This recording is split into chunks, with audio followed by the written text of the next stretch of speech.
नमस्कार दोस्तों जैसा कि आप सब जानते हो भारत ज़्यादातर चीज़ों को इंपोर्ट करता है, चाहे ऑयल है, गोल्ड है, बहुत सारी चीज़ें हम इंपोर्ट करते हैं, एक्सपोर्ट बहुत कम कर पाते हैं और इसी की वजह से बहुत रेयर होता है कि भारत का करंट अकाउंट सरप्लस हो जाए। जनरली हम बात करते हैं करंट अकाउंट डेफिसिट की। ये आप देख सकते हो खबर, India report surprise balance of payment surplus in January March quarter. इसको थोड़ा सा हम डिटेल में समझेंगे और जानने की कोशिश करेंगे कि क्या हुआ, एग्जैक्टली क्या कारण है और आगे का आउटलुक क्या हो सकता है। पूरे साल का भी मैं आपको बताऊंगा। चलिए आगे बढ़ते हैं, लेकिन उससे पहले आप सबको बता दूं आज लास्ट डेट है स्टडी आईक्यू पर हमारे यूपीएससी बैचेस में एनरोल करने का। 2027 हो, 28, 29 किसी भी साल की आप प्रिपरेशन कर रहे हो, इसमें प्रीलिम से लेकर इंटरव्यू तक की पूरी तैयारी कराई जाती है और आप देख सकते हैं इसमें अनेकों प्रकार के आपको फीचर्स देखने को मिलेंगे। मतलब जो भी आपको पैकेज चाहिए आपके हिसाब से, आपको जो जरूरत हो वो आप ले सकते हो। इसके अलावा 1-to-1 मेंटरशिप, टेस्ट, रिवीजन, बहुत कुछ आपको मिलेगा। कोई डाउट है, प्रॉब्लम है, ये फोन नंबर दिया है, इस पर कॉल करिए। एंड रिमेंबर,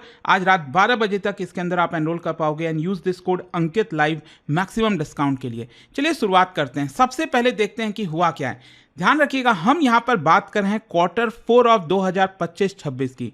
मतलब जो पिछला वाला फाइनेंशियल ईयर था, इसका जो Q4 था, मतलब आप सब जानते हो हमारा जो फाइनेंशियल ईयर है वो 1 अप्रैल से लेकर 31 मार्च तक चलता है और एक क्वार्टर में 3 महीने होते हैं। तो यहां पर हम बात कर रहे हैं जनवरी, फरवरी, मार्च की। ठीक है, इसमें हमारा जो करंट अकाउंट सरप्लस आया है इट इज $7.1 बिलियन।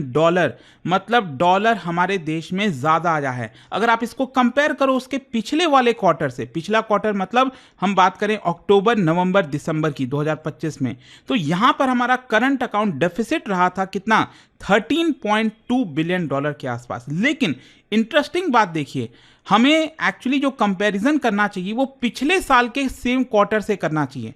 मतलब 2025 का जो जनवरी, फरवरी, मार्च का महीना था उसमें एक्चुअली अगर आप देखोगे तो अगेन हमारा सरप्लस था कितना, $13.7 बिलियन। तो इसका मतलब ये हुआ कि एक्चुअल में इस बार जो सरप्लस है वो कम हुआ है। पिछले साल जनवरी, फरवरी, मार्च में $13.7 बिलियन का सरप्लस था, इस बार हमारा सरप्लस गिरकर हो गया है $7.1 बिलियन।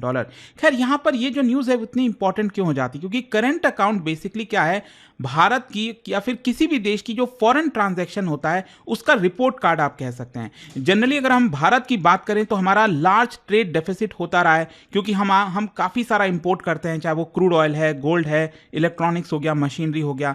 तो भारत इसको मैनेज कैसे करता है, हमारा जो एक्सटर्नल स्टेबिलिटी मेंटेन रहता है उसका सबसे बड़ा कारण है जो हम सर्विसेज एक्सपोर्ट करते हैं। क्योंकि ज़्यादातर गुड्स तो हम इंपोर्ट कराते हैं, लेकिन सर्विसेज के मामले में भारत काफ़ी अच्छा है, जैसे IT services, business services, software export, overseas remittances. Although इसको लेकर भी अब सवाल हो रहा है कि यहाँ पर सॉफ्टवेयर को लेकर क्या होगा, टीसीएस, इन्फोसिस जैसी कंपनी एआई के आने के बाद उनका क्या पोजीशन होने वाला है। खैर, लेकिन ये जो लेटेस्ट सरप्लस है वो दिखाता है भारत की इनविजिबल इकोनॉमी को, कि किस तरह से इतना ज़्यादा स्ट्रांग है, जिसकी वजह से जो मर्चेंडाइज ट्रेड डेफिसिट होता आ रहा है उसको हम ऑफसेट कर पाते हैं। खैर, इसको और थोड़ा सा अच्छे से समझते हैं। बैलेंस ऑफ पेमेंट, देखो बैलेंस ऑफ पेमेंट क्या होता है, बेसिकली भारत का पूरी दुनिया से जितना भी ट्रांजैक्शन हो रहा है ना वो सब कुछ आपको इसी बैलेंस ऑफ पेमेंट में देखने को मिलता है। और बैलेंस ऑफ पेमेंट में बेसिकली 2 चीजें होती हैं, एक होता है करंट अकाउंट, दूसरा होता है कैपिटल अकाउंट। करंट अकाउंट की हम बात करें तो इसमें गुड्स के अंदर जो ट्रेडिंग होती है, सर्विसेज को लेकर जो ट्रेड होता है, रिसीट, जो पेमेंट्स हमारे पास आते हैं इनकम के तौर पर, ट्रांसफर्स हो गया, रेमिटेंसेज हो गया। अगेन ये आप यहाँ पर देख सकते हो। इसमें एक चीज ध्यान रखिएगा, यहाँ पर अगर हम स्पेसिफिकली गुड्स के ट्रेड की बात करें तो इसमें ज्यादातर हमारा नेगेटिव ही रहेगा, क्योंकि हम बैलेंस ऑफ ट्रेड की अगर हम बात करें तो गुड्स के मामले में तो भारत बहुत पीछे है, हम उतना ज्यादा एक्सपोर्ट नहीं कर पाते, राइट। यहां पर अगर हम इनविजिबल ट्रेड की बात करें, स्पेशली ये जो सर्विसेज हो गया, इसमें भारत का काफी अच्छा है। इसके अलावा रेमिटेंसेज हो गया, बहुत सारी चीजें वो भी आपका इसी के अंदर आती हैं, नेट इनविजिबल के अंदर। तो ये टोटल मिलाकर बन जाता है करंट अकाउंट। ये सब कुछ जो भी ट्रांजैक्शन होता है वो आपका करंट अकाउंट में होता है। और जो दूसरा कैपिटल अकाउंट है ये भी भारत के लिए फेवरेबल है, क्योंकि ज्यादातर एफडीआई, फॉरेन इंस्टीट्यूशनल इन्वेस्टर्स ये भारत में निवेश करते हैं। बाहर से हम कोई लोन लेते हैं, आईएमएफ से अगर हमने कोई लोन लिया, जैसे 1991 में क्राइसिस आया तो आईएमएफ से लोन लिया, तो ये जो सारी चीजें होती हैं वो आपका कैपिटल अकाउंट के अंदर में आती हैं। तो ये टोटल मिलाकर बन जाता है बैलेंस ऑफ पेमेंट। अच्छा, करंट अकाउंट, क्योंकि हम यहां पर स्पेसिफिकली क्या बात कर रहे हैं, करंट अकाउंट सरप्लस की बात करें, राइट? तो करंट अकाउंट सरप्लस, जैसे मैंने बताया कि हमारे पास पैसा कैसे आएगा, जब हम एक्सपोर्ट करेंगे, चाहे वो गुड्स एक्सपोर्ट करेंगे, सर्विसेज एक्सपोर्ट करेंगे, रेमिटेंसेज आएगा। और हमारा डॉलर कैसे बाहर जाता है, जब हम गुड्स को इंपोर्ट करते हैं, चाहे ऑयल है, गोल्ड है, ये सारी चीज़ें।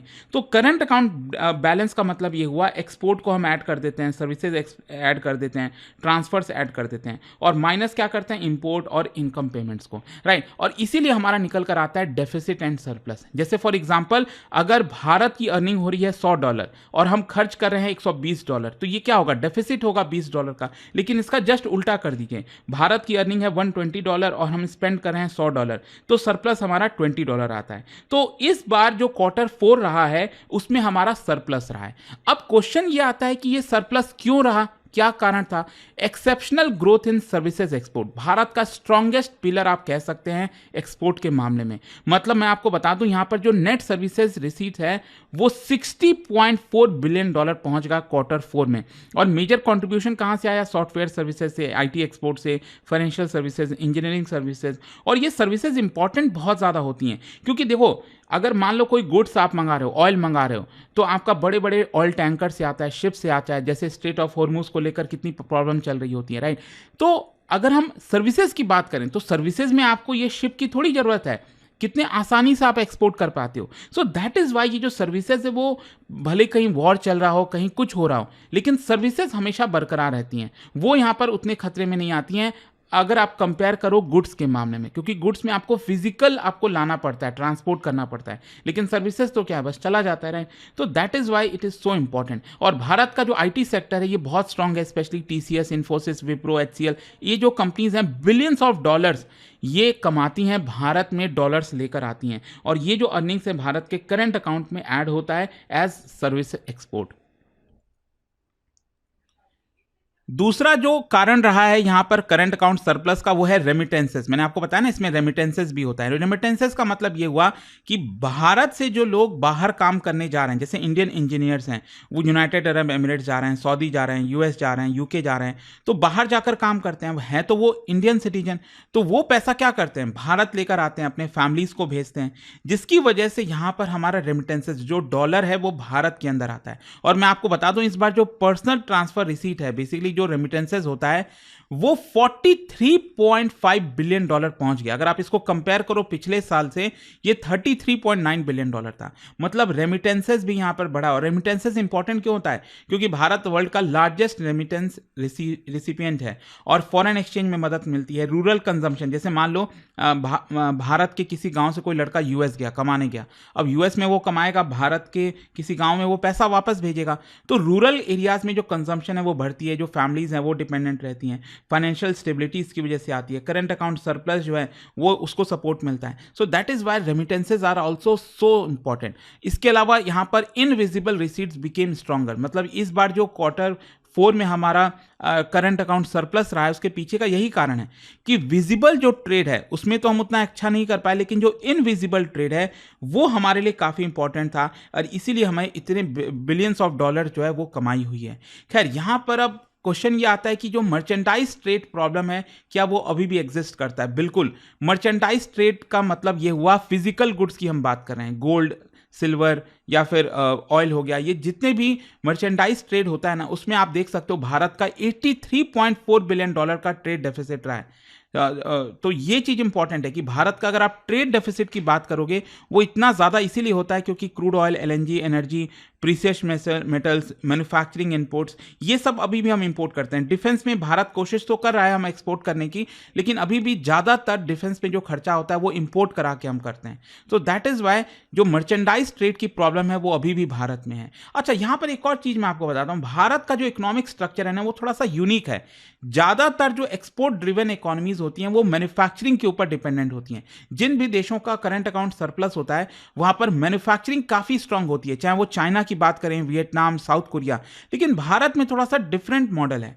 यहाँ पर क्या है, हमारा ट्रेड, गुड्स इन ट्रेड में क्या होता है, डेफिसिट होता है, सर्विसेज में हमारा सरप्लस होता है, रेमिटेंसेस हमारा बहुत स्ट्रांग है, करंट अकाउंट हम कैसे जैसे करके मैनेज कर लेते हैं क्योंकि यहाँ पर हमारा सर्विसेज अच्छा स्ट्रांग होता है, रेमिटेंसेस भी बढ़िया होता है। तो भारत एक प्रकार से लगातार सर्विसेज पावर्ड एक्सटर्नल इकोनॉमी बनता जा रहा है रादर देन मैन्युफैक्चरिंग। नॉर्मली क्या होता है, किसी भी इकोनॉमिक जर्नी आप देखोगे किसी भी देश की जो डेवलप्ड कंट्रीज हैं वो पहले एग्रेरियन होती थी, एग्रीकल्चर डोमिनेट करती थी, फिर वो शिफ्ट हो गई मैन्युफैक्चरिंग पर और फिर वो शिफ्ट हो गई सर्विसेज पर, राइट। लेकिन भारत का यूनिक क्या रहा है, हम एग्रीकल्चर से डायरेक्टली सर्विसेज के ऊपर शिफ्ट कर रहे हैं। हमारा जो मैन्युफैक्चरिंग स्ट्रांग होना चाहिए था वो अभी भी मिसिंग है। खैर, अगर मैं आपको पूरे साल भर का पिक्चर बताऊं, मतलब ये तो मैंने आपको 2025-26 का Q4 बताया ना, जनवरी फरवरी मार्च, अगर मैं 1 अप्रैल 2025 से लेकर 31 मार्च 2026 तक का पूरा फाइनेंशियल ईयर का पिक्चर बताऊं तो total current account deficit $25 billion अभी भी है। ध्यान रखिएगा,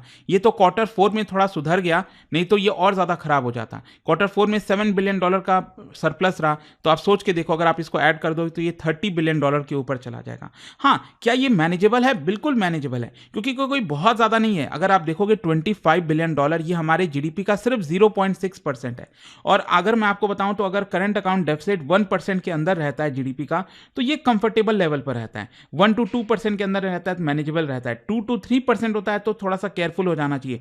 3% के ऊपर जाते ही ये खतरा बढ़ जाता है और 4% के ऊपर तो ये बहुत ही सीरियस कंसर्न है। तो क्योंकि भारत का 2025-26 में current account deficit 0.6% of GDP रहा, तो मतलब ये लो है, कोई चिंता करने की बात नहीं है। लेकिन हाँ, इसका रुपये के ऊपर क्या इंपैक्ट आएगा? ऑब्वियस सी बात है, अगर जितना ज्यादा सरप्लस होगा और ज्यादा भारत के अंदर डॉलर्स आएंगे, अच्छी बात है। लेकिन ओवरऑल जैसा मैंने बताया कि कोई बहुत अच्छी चीज नहीं है। मतलब यहां पर ओवरऑल आप देखोगे तो करंट अकाउंट डेफिसिट हमारा अभी भी है अच्छा खासा, तो उसको कहीं ना कहीं सरकार को फोकस करना होगा। और उसमें अगेन मैन्युफैक्चरिंग जो है वो बहुत इंपॉर्टेंट रोल निभाएगी, और वो कैसे करती है सरकार आगे चलकर देखना होगा। हाँ, यहां पर एक और चीज है कि खतरा अभी भी आगे है, क्योंकि ऑयल प्राइस का शॉक गया नहीं है। अभी भी ऑयल प्राइस, क्रूड ऑयल $100 के आसपास, और आप देख ही रहो भारत में लगातार पेट्रोल डीजल के प्राइसेस बढ़े हैं। मिडिल ईस्ट का टेंशन अल्टीमेटली कब खत्म होगा कुछ नहीं पता। डेली खबर आती है आज हो जाएगी, कल हो जाएगी, लेकिन एग्जैक्टली कब होने वाला वो देखने वाला होगा। फिर आगे चलकर ग्लोबल डिमांड अगर वीक रहा तो हमारा एक्सपोर्ट उतना ज्यादा नहीं हो पाएगा। रेमिटेंसेस का भी खतरा। आप सोचो, गल्फ कंट्रीज में हमारे कितने भारतीय जाते हैं, काम करते हैं, वहां से पैसा भेजते हैं। अभी गल्फ कंट्रीज की क्या हालत है आप देख रहे हो। तो ये सब थोड़ा सा सिचुएशन खराब है। और ओवरऑल आप देखो तो आरबीआई का रिसेंटली जो मॉनेटरी पॉलिसी कमेटी थी उसमें कुछ डिसीजंस लिए गए, उसको लेकर मैंने अलग से वीडियो बनाया था कि कोशिश की जा रही है कि भारत में हम डॉलर लेकर आए। देखते हैं क्या वो सफल हो पाता है कि नहीं। लेकिन जाने से पहले आप सबके लिए एक इंटरेस्टिंग क्वेश्चन है, ध्यान से इसको पढ़िएगा, कंफ्यूज मत हो जाना। अभी मैंने आपको बहुत सारे टर्म बताए, current account deficit, balance of trade. यहां पर आप क्या बता सकते हो इनमें से किस वजह से भारत का बैलेंस ऑफ ट्रेड इंप्रूव हो सकता है? इसका राइट आंसर आप सब जानते हैं, मेरे इंस्टाग्राम पर तो मिलेगा ही, वहां पर अगर आप नहीं हो कोई बात नहीं, टेलीग्राम से ले सकते हैं इसका सही उत्तर। और दोस्तों, जैसा मैंने आपको बताया, अगर आप यूपीएससी की तैयारी कर रहे हैं, कोई भी बैच चाहते हैं, आपको बस यूज करना है ये कोड अंकित लाइव। आज लास्ट डेट है हमारे बैच में एडमिशन लेने का, जिसमें प्रीलिम से लेकर इंटरव्यू तक की पूरी तैयारी, चाहे वो 2027 हो, 28 हो, 29 हो, हर एक साल के लिए अलग अलग बैचेस में कराया जाएगा। 1-to-1 mentorship, test series, revision. अगर आप प्रीलिम्स क्रैक कर लोगे तो पूरा फी भी आपको रिफंड कर दिया जाता है। अभी भी कोई डाउट है, प्रॉब्लम है, ये फोन नंबर है, इस पे कॉल कर लीजिएगा। एंड रात 12 बजे तक आपके पास समय रहेगा इसके अंदर एडमिशन लेने का। Thank you. Study IQ IAS, making India smarter and better.